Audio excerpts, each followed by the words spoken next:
Welcome to Moments with Marianne. This is your host, Marianne Pastana. And we're here today with special guest, Elaine Carney Gibson. And she's here to share with us her new book, Your Family Revealed, a guide to decoding the patterns, stories, and belief systems in your family. So Elaine is a practicing psychotherapist for almost 50 years. She sees individuals, couples, and families specializing in relationship therapy. She also taught graduate courses in marriage and family therapy for many years and is the director of the Marriage and Family Therapy Training Institute of the Link Counseling Center in Atlanta, Georgia. So welcome to the show, Elaine Carney Gibson. Thank you so much. So delighted to be here. What an honor it is to have you here and to talk about this book. What inspired you to write this book? Well, it's been a book that's been a while in the making. I taught graduate courses in marriage and family therapy for a number of years. And my students would be reading these books that they found to be, at times hard to understand. And I would get up in class and I would explain the theories and thought was a simple way and a way that they could use. And they would sometimes say to me, why don't you write a book? And I stopped teaching those courses in 2014 and finally decided, okay, maybe it is time for me to sit down and write a book that talks about these different ideas of the family systems theory in a way that makes it understandable. People can read it and say, oh, yes, I recognize that.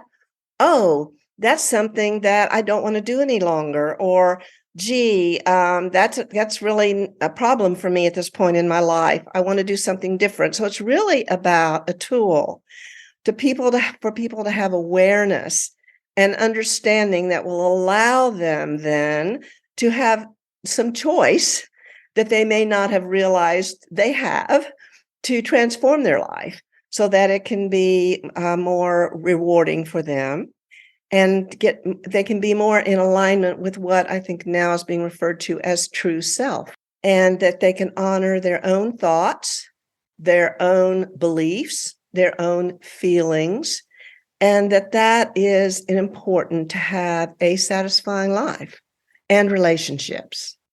Okay, there's so much I want to unpack there, so I guess we'll just start from the beginning. Okay. So for a lot of people, what is it, what's the importance of really understanding how our families operate?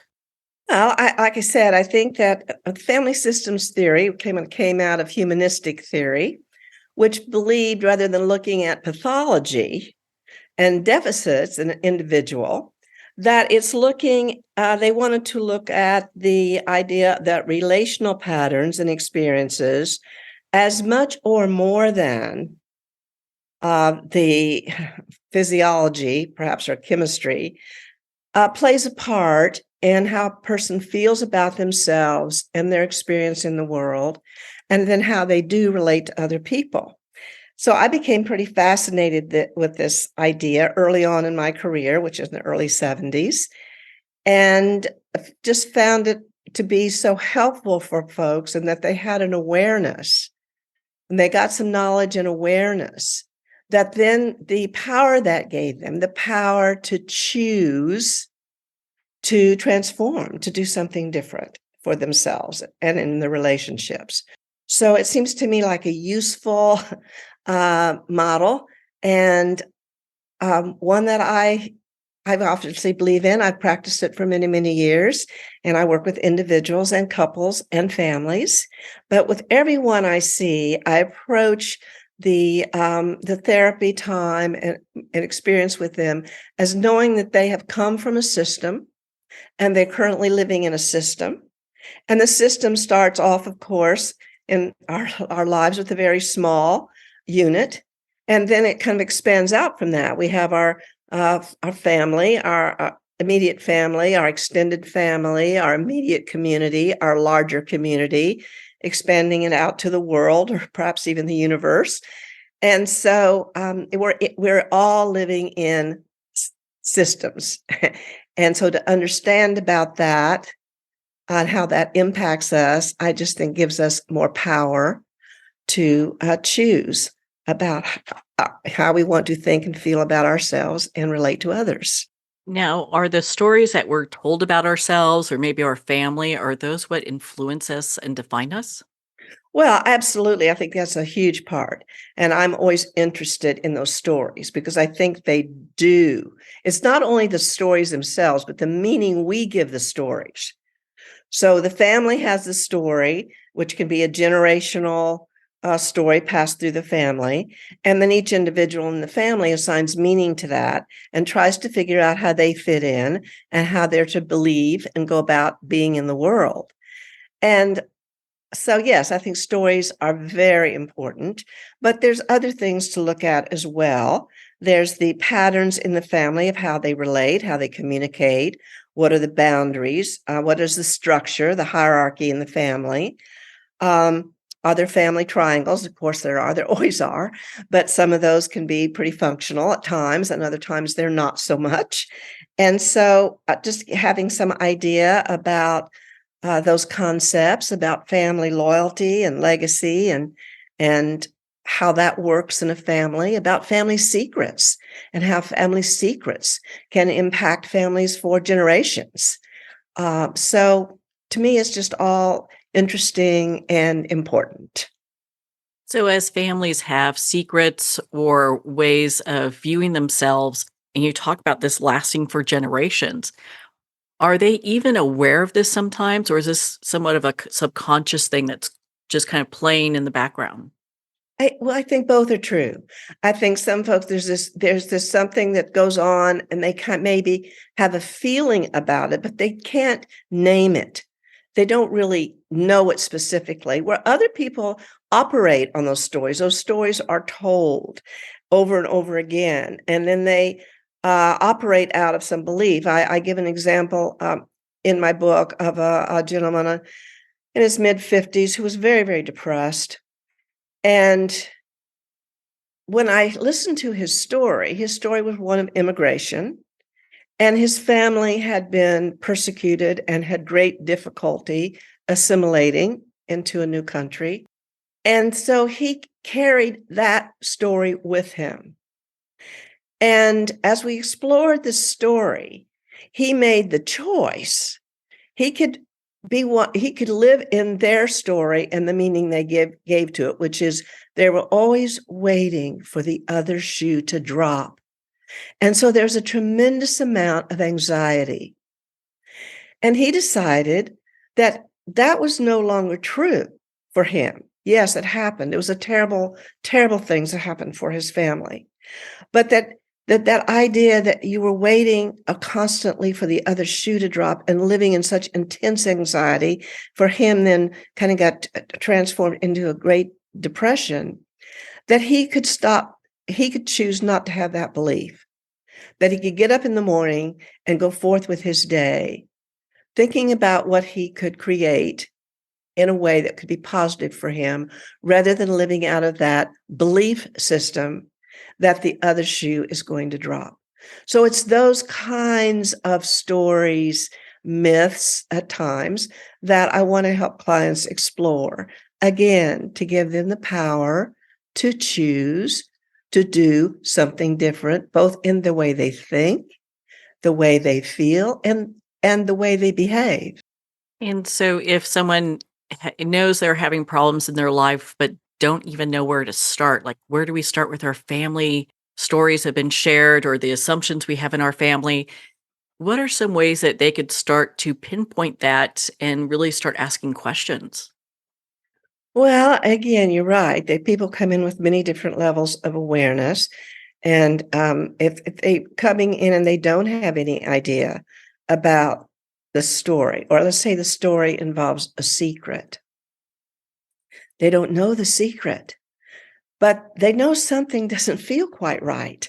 And that's what I'll often hear from clients is that, something doesn't feel quite right, but they don't know what it is. So they experience that in their body. Something isn't quite right. Another example that comes to mind is, and this was a client that an associate of mine was seeing, and the client learned much later in his life upon the death of an aunt that this aunt was actually his mother. The woman who raised him as his mother was this person's sister. And he always had some sense that he didn't quite know who he was, but he didn't know why. And once this secret, this family secret, came known to him, things fell into place for him. And it was as though he could then truly identify, oh, I have a self, and my self is okay. And this whole idea that there's something not quite right or something missing is not about me as a person, but about something I didn't know that has impacted me, but I didn't know how or why. So people just begin to uncover. It's really, I think for me, obviously, I've been doing it many years, a wonderful, fascinating process. A little bit like an archaeologist, where we just start scraping a little bit off and we find a treasure, and then we find more treasures, and can talk about then how that can be transformed so that there's something internal that shifts, as well as how you are relating to others in the world. When families start to go through this process of exploring what their myths and secrets and stories are, do you find that most, or have you experienced where like most of the people that are doing this are really kind of upsetting the apple cart in some way within the family structure? Well, it can be, absolutely. I find that to be well, that part can be true, but I find that to happen more when maybe an earlier part in doing the therapy work, where we begin to look at the boundaries in a family and the triangles in a family. And so a person is not really truly honoring themselves, but are trying to pacify others, do what others expect, and in doing so lose themselves.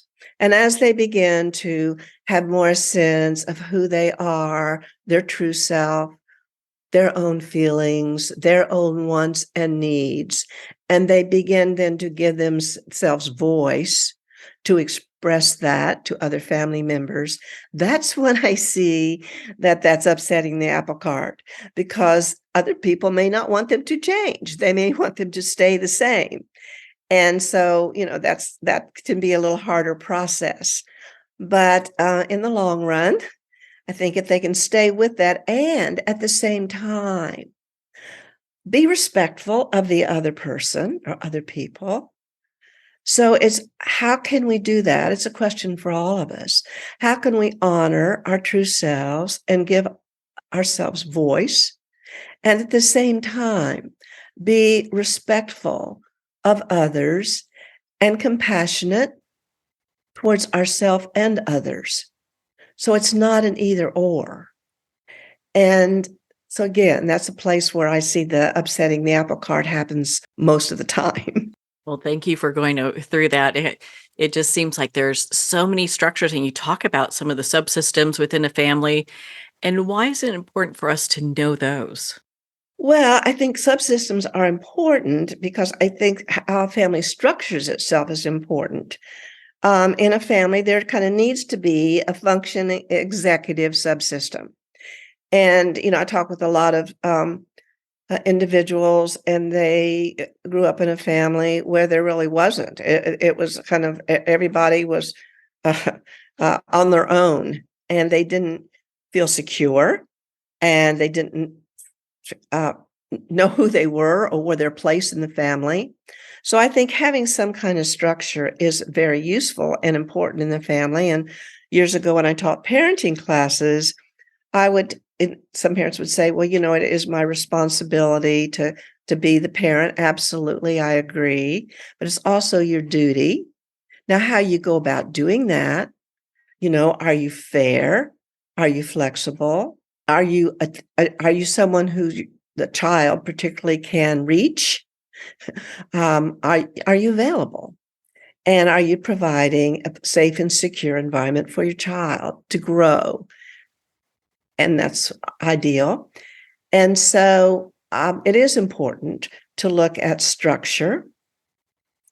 And it's also important to think about, again, when I talk about boundaries, what are the boundaries between the subsystems? If there's a parental subsystem, and that may be one parent, two parents, that may include a grandparent who's doing a lot of helping raise the children, or some kind of a helper, a nanny who's helping to raise the children. How is that subsystem supporting the child? And then for the child to feel like, again, like I said, that they know they have a safe place and they know what to expect. And it's not a free-for-all, or it's not so rigid that they get fed, they get clothed, but they don't feel loved, or they don't feel a connection. And then, of course, we know there's been a lot written about attachment. And so that's a whole nother subject, but I think it plays into this piece about boundaries and hierarchy and ways of relating. So, as we dive into the structure of our family, is it important for us to identify what our family values are? Oh, yes, absolutely. I think that's true all along the way, that we want to know about our family values, because I think that we do, the family teaches us about that. And sometimes that works very well for us as we become more independent from the family. We carry those values and that works well. Other times it does not. It almost impedes us because we've grown to have a different perspective of the world, and we may then develop a different set of values, which may conflict with how we were raised, what we grew up with. But I think it's a very important part of family, is sharing the values and helping the young people along the way. What we would hope would happen is that there would be some respect, that as the individual matures, that they then can decide whether, okay, these are important, this is how it works for me. I have a little different perspective, and can that be respected in the family? So that often is a place of conflict in a family when that happens. But again, it's allowing each individual to try that on. Do these beliefs serve me now?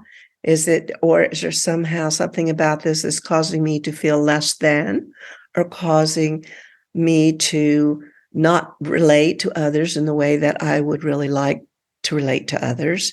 So we want to take a look at all of that. So a family that has clear boundaries, they're firm but flexible, I think is a much healthier family than the family that has the rigid boundaries. There's no room for discussion. There's no room for opposition. There's no room for disagreement. Or the family that's so diffuse that again is just nobody's quite clear about anything, and the child is just left out there on their own to try to figure the world out, which is a hard thing to do for any of us at any point in time. So yeah, I think that the functioning dynamic of the family in terms of how it's structured is very important. Do you tend to have a lot of adults come to you to investigate how their families are structured and how they can use that information to heal themselves? Yes. I think that's particularly true with adults who have come from families that are very rigid. And that may be that the rigidity has to do in the relationships in the family, that the parents it's one of those, the family that maybe the children are to be seen but not heard. The children don't feel they have a voice. The children, there's so many strict rules.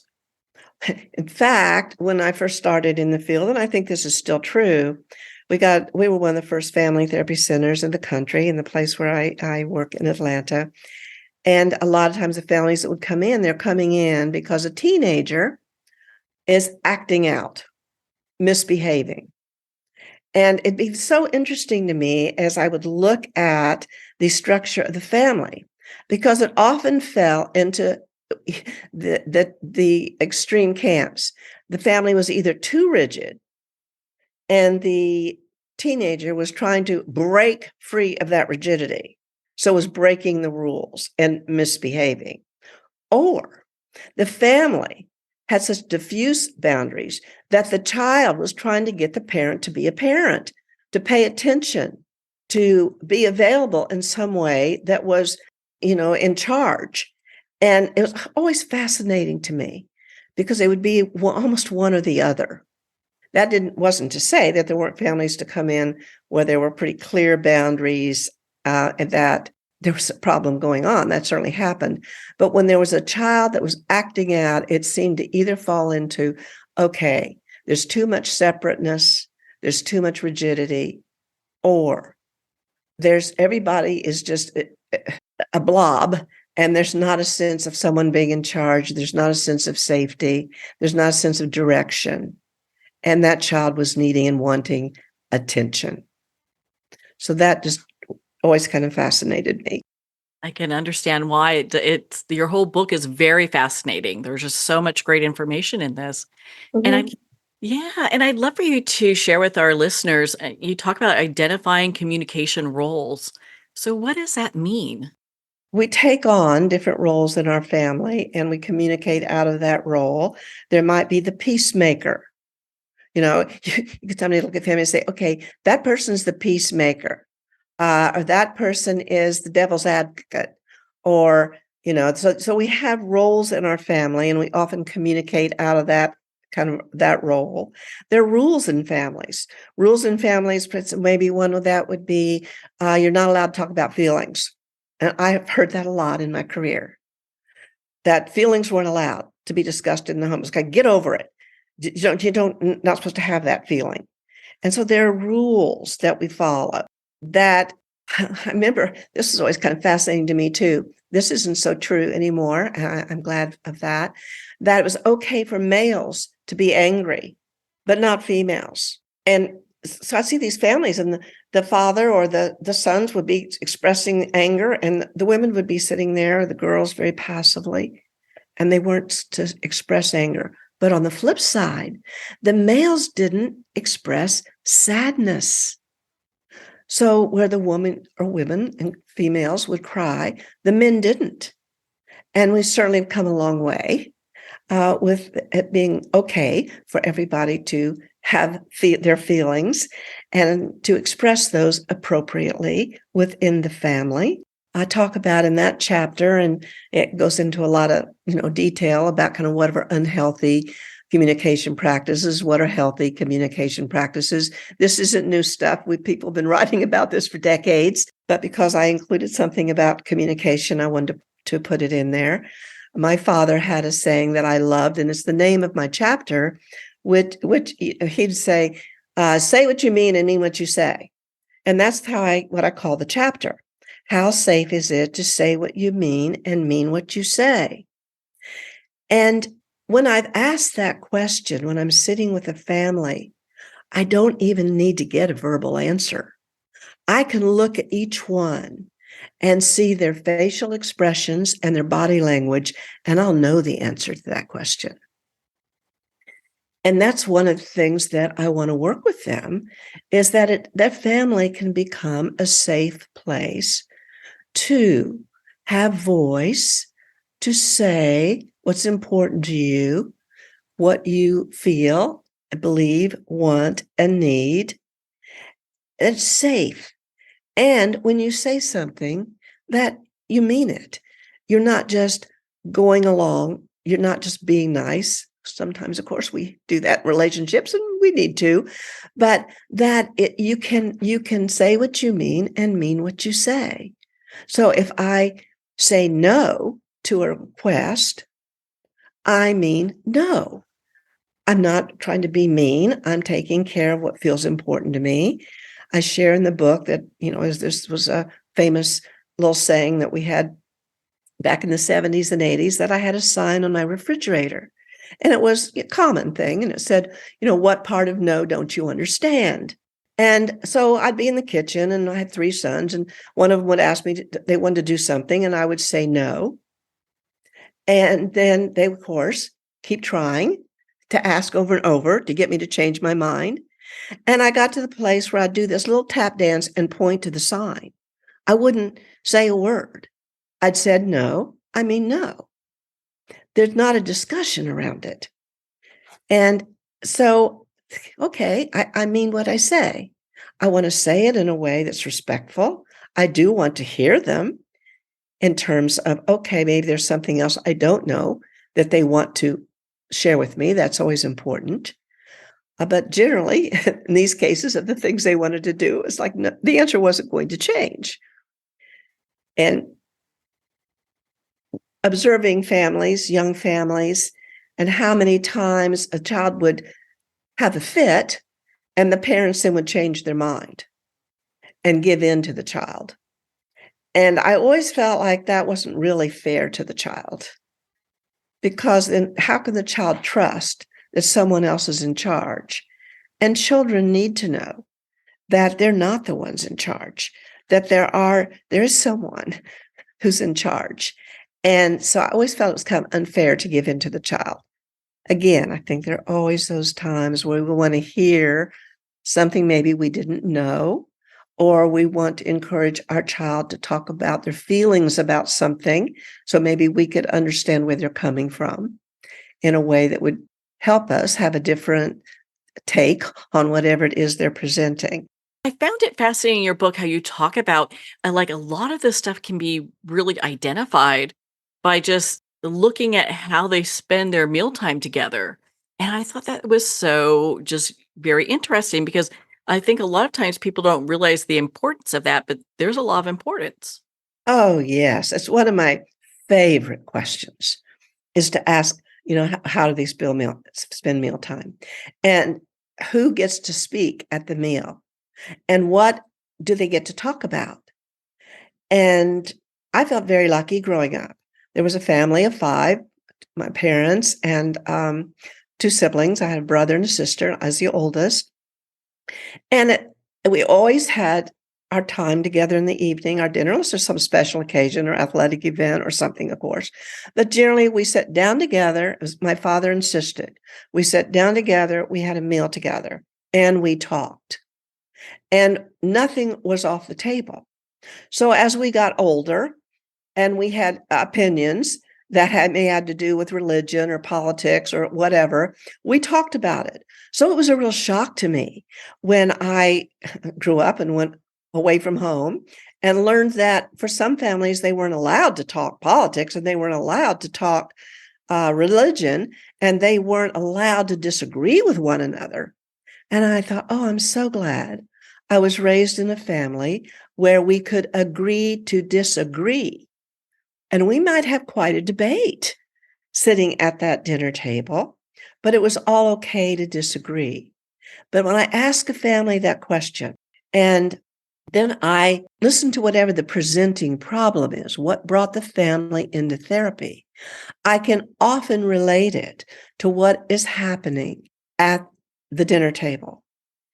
And one person I saw that was just so striking to me when I started really asking this question was when I had a client who was the youngest of 12 and never got to eat dinner because no one ever called this child to eat. And time the child would get to the kitchen, there was no food. The food was gone. And no one seemed to care. So this person had very low self-esteem, was very depressed, finding it really hard to function in the world. Well, when I heard about the mealtime, that told me about everything I needed to know. And so I thought, I'm going to start asking this question and hear, okay, does everyone have an equal voice at the table? Does the youngest one not? Or do the girls not? Or who sits quietly? And who dominates the conversation? And do the roles show up? Is someone the comedian? Is someone the peacemaker when they're at the table and there's a disagreement? How does that work at the dinner table? So it really gives me a snapshot into the family dynamics and what is working and what could be improved upon. it really puts things in the limelight because one of the things I was impressed about is how you talked about awareness is the first step towards change. So if we're not even aware of what's going on, how can we make those changes? Well, that's my belief, man. It's really why I wrote the book, is I thought, well, this isn't something that's just a lot of this is talked about. Of course, communication just talked about many, many books, and there are a lot of good parenting books out there and have been over the years. But I thought some of this really, we don't talk about it much, and it can be very useful for people to understand a little bit more about it, how it worked for them, how it works in their current families, how it could be different in their relationships. And so, that was my idea about writing the book. Well, maybe this could just bring some awareness, and with that awareness could come choice and healing. It seems that we're in this great age where a lot of people are asking these questions, regardless what age they are, about their family dynamics. How much does our family, the roles that we play in our family, shape our habits or our values?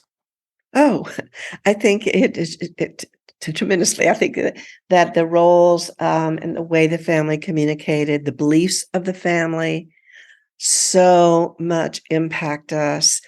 An example is coming to my mind right this minute, and I put this example in my book, is a woman I was seeing, and again, right this minute, I can't remember her age, but she was probably in her late 60s, early 70s, and her spouse had passed away recently.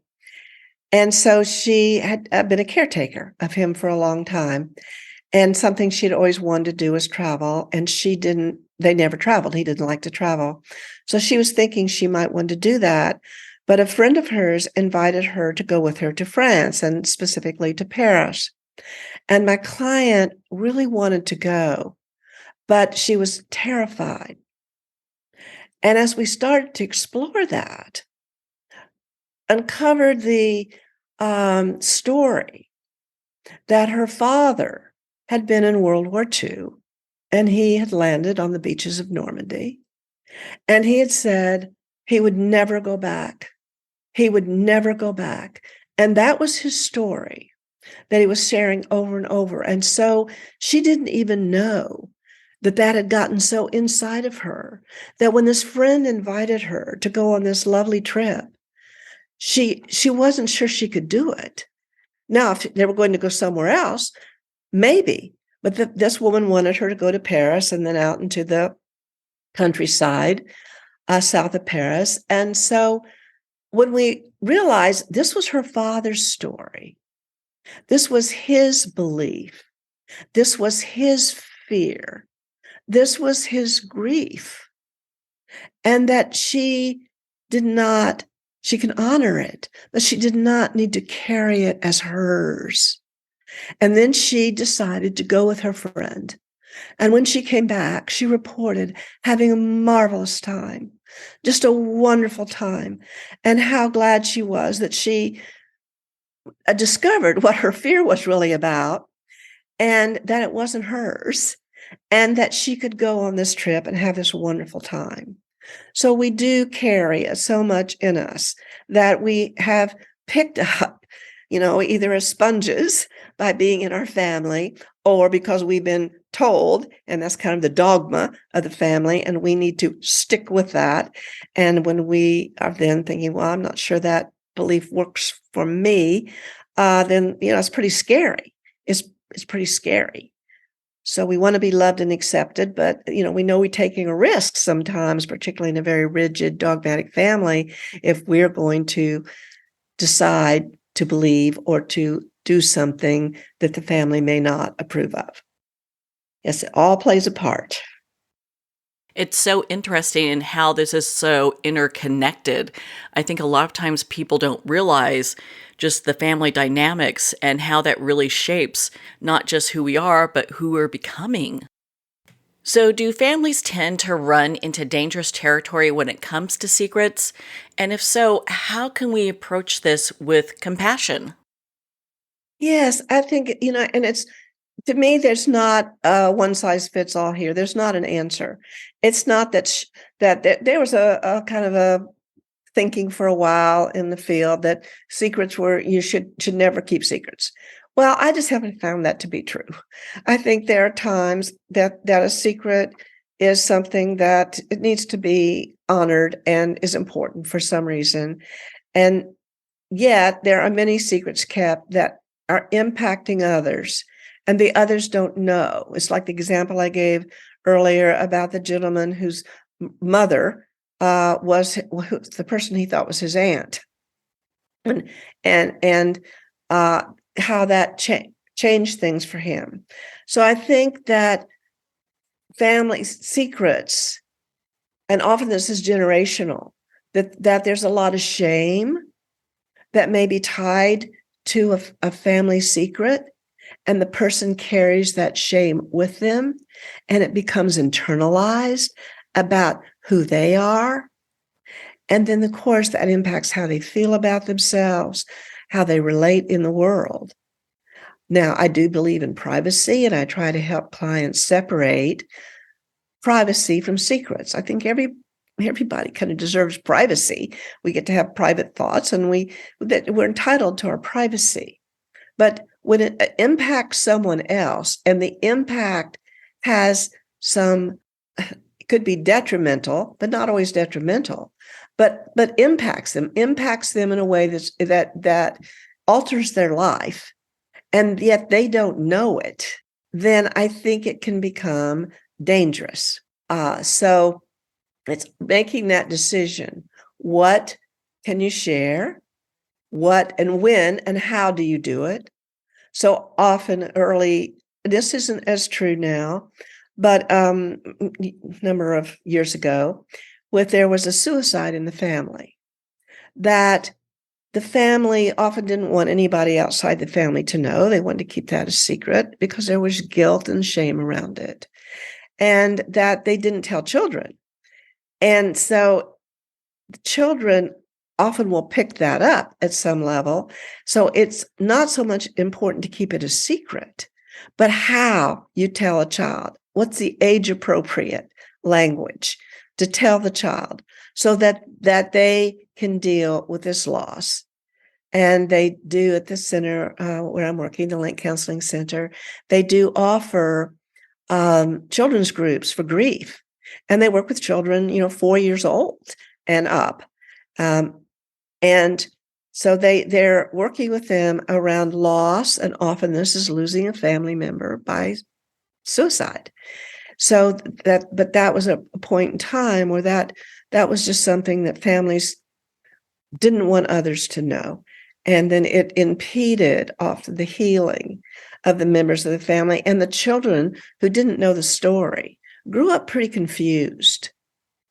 And once that the families, and often that was in my office, where they would learn about the story, that then there was some healing that could take place, and the family could join together in a way that became supportive and could help each one of them move forward in their lives.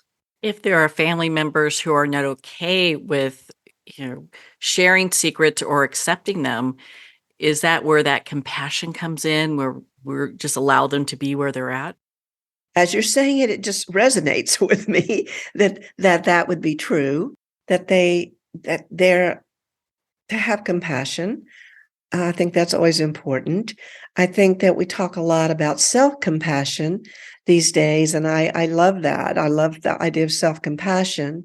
What I find for many of us, and this is a little off the subject of your question, but I'm kind of going there from that, is that for self-compassion, I've found that it's important for a person to learn to nurture themselves.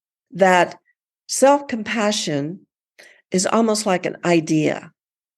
It's a belief, and I'm wanting to move that into a feeling. And I find that often the way to best help clients do that is by helping them to learn how to self-nurture. And so that's really often a big part of the work.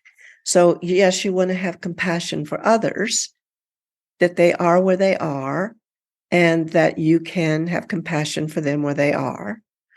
But also that you want to have compassion for yourself, and that you support that by nurturing yourself, by giving yourself that comfort and affirmations, support that your child's self needs, I think, in order just for the idea of self-compassion then to take root.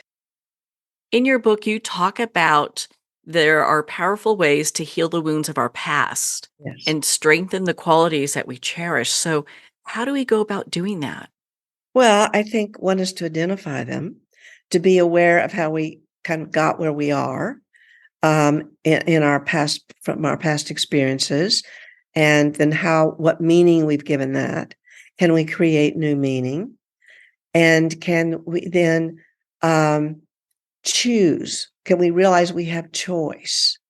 I love this example that one of my supervisees uses with her clients, and I don't know where she got it. I don't think she made it up, but she may have. I just think it's such a fun little example. She'll talk with clients who get so focused on the negative. The negative may be about themselves, usually something about themselves or about their lives and how bad it is and how there's just no joy in their life. And so one of the examples she will share with them, say, okay, she said, think about it's the morning and you walk outside and there's the most beautiful rainbow you've ever seen. And you're looking up and it's so amazing. And you step in a pile of dog poop. So what is your focus for the rest of the day? Are you going to focus on the fact that you saw the most gorgeous rainbow you have ever seen? Are you going to focus on the fact that you stepped in dog poop? Because you have that choice. You have that choice. What is going to be my focus? Where am I going to put my energy? Yes, they both happened. Where am I going to put my energy and my focus? And that is then how we begin to shift out of the negative self-talk that we all get into. We're all talking to ourselves all day long. You know, I talk in the book about communication, and that's basically with others, but we have this self-dialogue all day long. So what is our self-talk? What are we saying about ourselves? What are we saying about our relationships? What are we saying about the world we live in? Can we see the gorgeous rainbow and hold on to that? And so I think a lot of the work is really helping people realize that they have choice in what it is they want to think and feel. Now, most people understand that about thinking. They don't understand it about feeling. But we actually have a choice about that. We may not in the instant. We feel angry. We feel frustrated. I mean, all that happens in the instant. But then once we're past that, we have a choice. Do we hold on to the anger? Do we hold on to the frustration? Do we begin to look at that in some other way? And do we want to give it different meaning? So all those things are in our possibilities for us. What are the possibilities? And where do we want to take our lives and our experiences, not just in the future tomorrow, but right in this very minute? And we have a choice. So again, that to me is kind of the crux of my book. Okay, have awareness, and out of your awareness, then give yourself possibilities to do something different, to think something different, to feel something different, to behave differently, and then make choice to move forward and create what it is that you want your life to be and you want your relationships to be. What a powerful exercise to do because so many people get stuck in that negative mindset. And it's easy to think about, oh gosh, I stepped in dog poop instead of focusing on the rainbow. Yes, it is. So that's why I loved love her example that she uses with her clients, because I just think it's, and again, I don't know where she got it, but I just think it really, it really brings it to, it makes it clear. It makes it clear. And of course, in the moment, you have that frustration, but what are you going to think about later in the day? What makes it a good day or a bad day? How do you decide that? And that's often about not just what happened, but how you then choose to frame that and to think about it and to feel about it. So it's all a choice? to me, it is about choice. And I think it helps us to have understanding and awareness so that we can then move from a place that we may not even know we are. We can't often make new choices if we don't understand what we're doing now. If I understand I'm focusing on the dog poop rather than the rainbow, but I don't know that, that's just kind of how I programmed my life. It'd be to focus on the negative, but I'm not really aware that I'm even doing that, then I'm probably not going to change. But if I have some awareness that I'm doing that and I have another option, then I have choice. So that's what's exciting. That is. Well, and because there's so many people that are looking to like unearth what is, causing them issues or stress or anxiety right now, it seems like at this time in history. And so, through reading your book, it has me kind of thinking, well, you probably have, and maybe this is just the great question here. It's like, do you have clients that come to you and they know that their family dynamic's a little off, but they're just not sure how off it is until they start doing that self-investigation? Yes. And that's one of the reasons why at the end of each chapter, I have kind of a page for reflections and questions, because it's not just reading about these concepts, but then applying them to your own family, both your past family, your family of origin, and a current family that you may be in. How to take that and look at it, so that then it's like, okay, I have an understanding now of all right, so my sister always calls me when she gets in a fight with my other sister, and she tries to pull me in the middle, and I don't like that, and I don't want to be in the middle anymore, and I know it, but I haven't really identified it as being caught in a triangle. And then I don't have a whole lot of tools I want to get off or out of being in that triangle. And, the number of people that come in to see me who've been a parentified child. So, and a parentified child is that the child is expected in many ways to behave and think and have roles in the family that would be more in a parent kind of subsystem. And that has caused them harm. And they when they realize, oh, gee, I've been usually pulled or put in that situation, but that was as a child. I don't have to stay in that kind of position as an adult.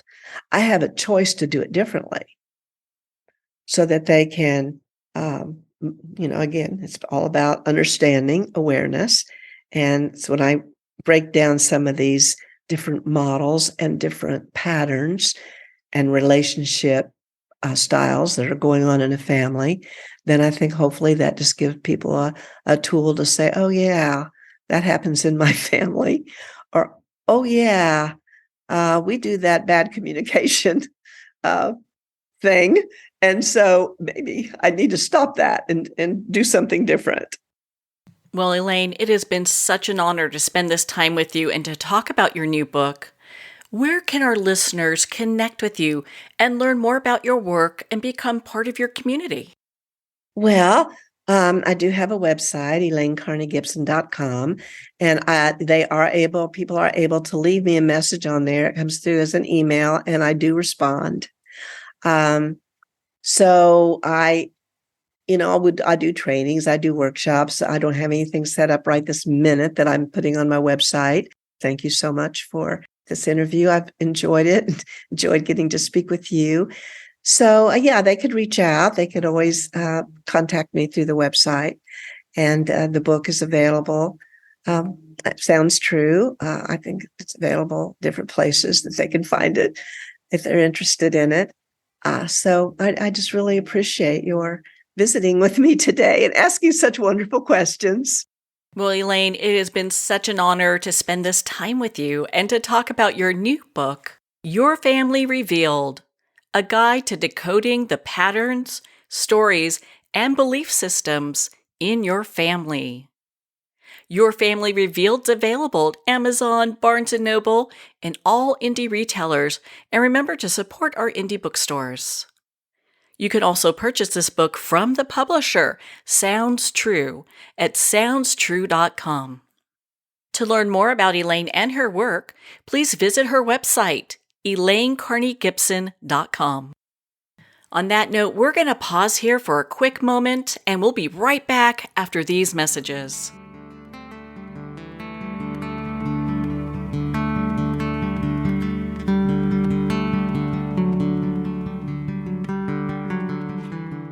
I'd like to thank Jason Eastwood at Guitarfulness for sharing his inspiring music and talent with us. His music is known worldwide for cultivating atmospheres of harmony, inner peace, and clarity. Visit Jason's website at guitarfulness.com. Join his newsletter, be part of his community, and download his music.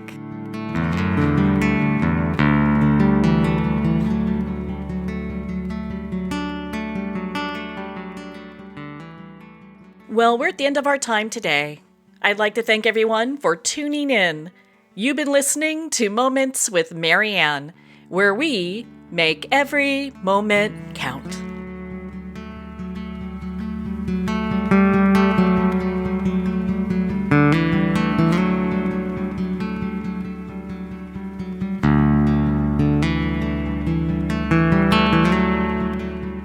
In a single moment, your life can change. Moments with Marianne is a transformative hour that covers an endless array of topics with the best of the best. Her guests are leaders in their fields, ranging from inspirational authors, top industry leaders, and business and spiritual entrepreneurs. Each guest is gifted and a true visionary, a recognized leader in her own work, and while teaching others to develop, refocus, and grow, Marianne will bring the best guest and sometimes a special surprise. Don't miss this. You never know just which moment will change your life forever.